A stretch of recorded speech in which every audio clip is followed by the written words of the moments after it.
বিসমিল্লাহির রহমানির রহিম। প্রিয় বন্ধুরা, আশা করি সকলে ভালো আছেন, সুস্থ আছেন।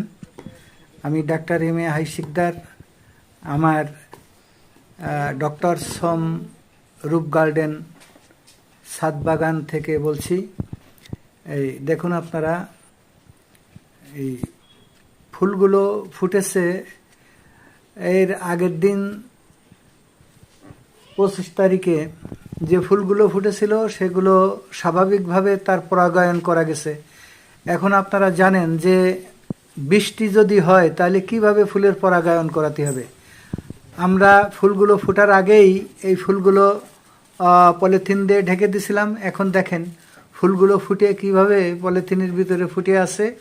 এখন এই ফুলগুলো খুলে এর পরাগায়ন করাবো। এখন আগের দিন আপনারা জানেন যে কটন বাড দিয়ে একসঙ্গে